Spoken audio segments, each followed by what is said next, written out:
Hello future doctors. તો આજના વિડીયોમાં આપણે વાત કરીશું કે ગુજરાતમાં જો તમારે આ વર્ષે આયુર્વેદિક કોલેજમાં એડમિશન લેવું હોય તો તમારી કેટેગરી વાઇઝ કેટલું કટ ઓફ રહેવાનું છે તેના વિશે વાત કરીશું.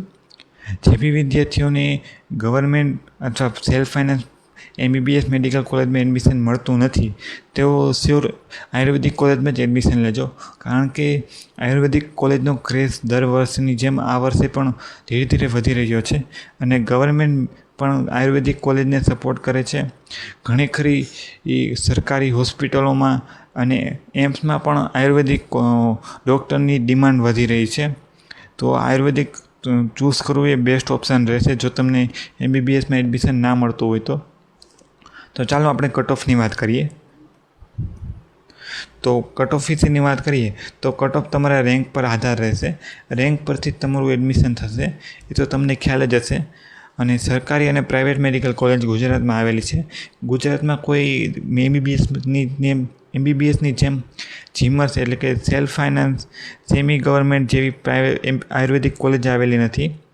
કેટેગરી મુજબ તમારું કટ ઓફ અલગ અલગ હોઈ શકે છે. તો કટ ઓફ તમારું આ મુજબ રહેવાનું છે બધી જ કોલેજમાં. જો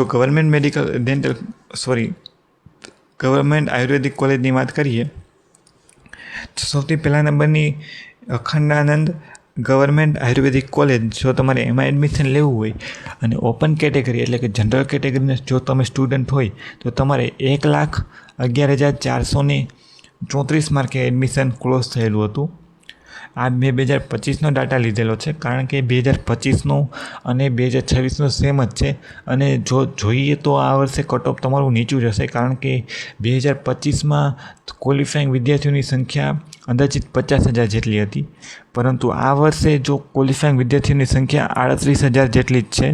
38,000 જેટલી જ, એટલે કે 11,000 જેટલા વિદ્યાર્થીઓ ઓછા છે, 11,000 થી 12,000 જેટલા. તો તમને આ વર્ષે ઓછા રેન્ક પર બી તમને સારો એવો આયુર્વેદિક કોલેજ મળી રહેશે. જો EWSમાં કેટેગરીના સ્ટુડન્ટ હોય તો તમારે ગવર્મેન્ટ અખંડાનંદમાં એડમિશન લેવું હોય તો તમારે 1,30,000 જેટલો રેન્ક જોશે. ACBC માટે તમારે 1,32,000 જેટલો રેન્ક જોશે. SC માટે તમારે 2,23,000 જેટલો રેન્ક જોશે અને ST માટે તમારે 2,80,000 જેટલો રેન્ક જોશે.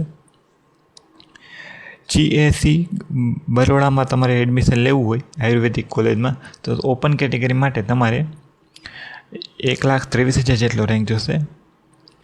EWS માટે 1,35,000, ACBC માટે 1,50,000ની આજુબાજુ રેન્ક જોશે અને SC માટે તમારે 2,15,000 જેટલો રેન્ક જોશે.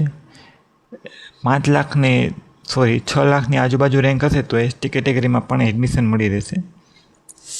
સેટ જેપી ગવર્મેન્ટ ભાવનગરમાં તો જો તમારે એડમિશન લેવું હોય તો તમારે ઓપન કેટેગરીમાં 2,25,000 જેટલો રેન્ક જોશે. EWS માટે તમારે 1,40,000 જેટલો રેન્ક જોશે. 1,50,000 પર OBCમાં મળી રહેશે. SC માટે 2,30,000 જોશે રેન્ક અને ST માટે તમારે 6 લાખ જેટલો રેન્ક જોશે. GAC જુનાગઢની વાત કરીએ, GAC મીન્સ ગવર્મેન્ટ આયુર્વેદિક કોલેજ થશે. જેમ આપણે GMC MBBS માટે યુઝ કરતા હોઈએ છીએ એવી રીતના આયુર્વેદિક માટે તમારે GAC અહીં લખેલું છે. આ બધી જ આ કોલેજો ગવર્મેન્ટ છે અહીં લગીની.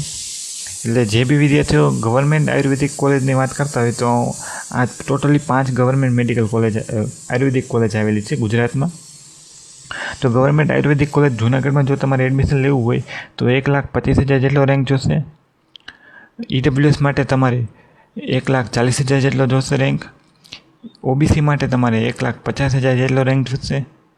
1,30,000 SC કેટેગરીને રેન્ક જોશે અને ST માટે 6 લાખ જેટલો રેન્ક જોશે. સ્ટેટ મેડિકલ આયુર્વેદિક કોલેજ ગાંધીનગરમાં જો તમારે એડમિશન લેવું હોય તો તમારે ઓપન કેટેગરીમાં 1 લાખ સુધીનો રેન્ક જોશે. EWS માટે 1,10,000 જેટલો રેન્ક જોશે. ACBCમાં પણ 1,10,000 રેન્ક જોશે. એસસી માટે પણ 1,30,000 રેન્ક જોશે અને એસટી માટે તમારે 6 લાખ સુધીનો રેન્ક જોશે. શ્રી OH નઝર સુરતમાં જો તમારે એડમિશન લેવું હોય આયુર્વેદિક કોલેજમાં તો તમારે 1,90,000 જેટલો રેન્ક જોશે ઓપન કેટેગરીમાં. EWS માટે તમારે 2,30,000 જેટલો રેન્ક જોશે. 2,16,000 જેટલો રેન્ક તમારે OBC માટે કેટેગરીમાં જોશે અને એસસી માટે તમારે 2,50,000 જેટલો રેન્ક જોશે અને એસટી માટે તમારે 6,50,000 સુધીનો રેન્ક જોશે.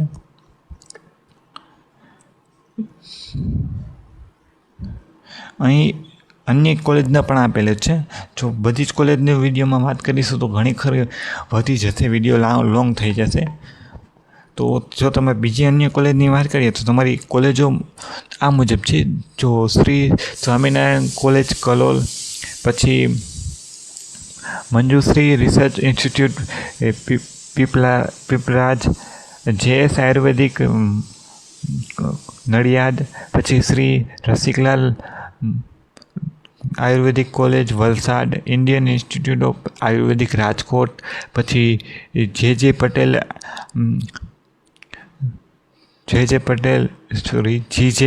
પટેલ વલ્લભભાઈ વિદ્યાનગર આયુર્વેદિક કોલેજ. તો તમારે તે મુજબ જો જોઈએ તો કટ ઓફમાં તમારે રેન્ક જોવાનો છે. જો જે બી વિદ્યાર્થીઓ જો ઓપન કેટેગરીની સ્પેસિફિકલી વાત તમને કરી દઉં તો તમે અહીંયા જોઈ શકો છો. સૌથી જો વધારે રેન્ક કઈ કોલેજમાં છે તો 2,40,000ની આજુબાજુ છે શ્રી સ્વામિનારાયણ આયુર્વેદિક કોલેજમાં કલોલમાં. તો તમે એના પરથી અંદાજો લગાવી શકો છો કે જે બી વિદ્યાર્થીઓને 3,40,000 કરતાં ઓછો રેન્ક છે તો તેમને શ્યોર આયુર્વેદિક કોલેજમાં એડમિશન મળી રહેશે. જો તેમને આ કોઈ પણ કોલેજમાં એડમિશન મળશે.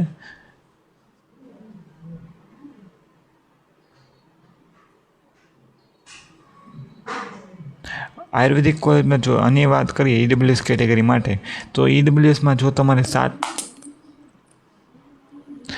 લાખ સુધીનો રેન્ક હશે તો તમને એડમિશન મળી રહેશે. કારણ કે જો અહીંથી હાઈએસ્ટ સ્કોર EWS માટેનો છે.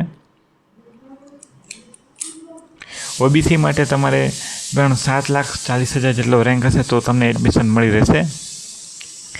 એસસી માટે તમારે 5,70,000 જેટલો રેન્ક જોશે. હું અહીં સ્પેસિફિકલી રેન્ક લખી દઉં. તમારે 3,40,000 જેટલો રેન્ક ઓપન કેટેગરીમાં જોશે. 3,40,000 જેટલો રેન્ક ઓપન કેટેગરીમાં જોશે. EWS માટે તમારે 7,60,000 જેટલો રેન્ક જોશે. OBC માટે તમારે પણ 7,40,000 જેટલો રેન્ક જોશે.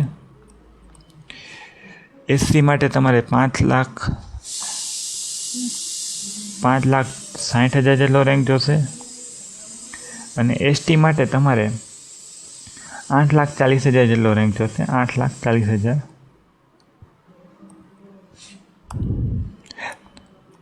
તો તમને આ વિડીયો કેવો લાગ્યો જરૂરથી જણાવજો. અને આ ચેનલ ઉપર તમને નીટમાં કાઉન્સેલિંગ કઈ રીતે કરવું, રજિસ્ટ્રેશન કઈ રીતે કરવું, પિન પરચેસ માટે શું પ્રોસેસ હોય, તમામ રાઉન્ડમાં કયા નિયમો હોય, કઈ પ્રકારની એડમિશન પ્રોસેસ હોય છે, તે બધી જ પ્રકારની માહિતી આ ચેનલ ઉપરથી મળી રહેશે. તો ચેનલને સબસ્ક્રાઈબ કરવાનું ભૂલશો નહીં. તો આ ચેનલ ઉપર તમને આવા જ પ્રકારના વિડીયો મળી રહેશે. અને આ વિડીયો તમને કેવો લાગ્યો જરૂરથી કોમેન્ટમાં જણાવજો. તો thank you for the watching.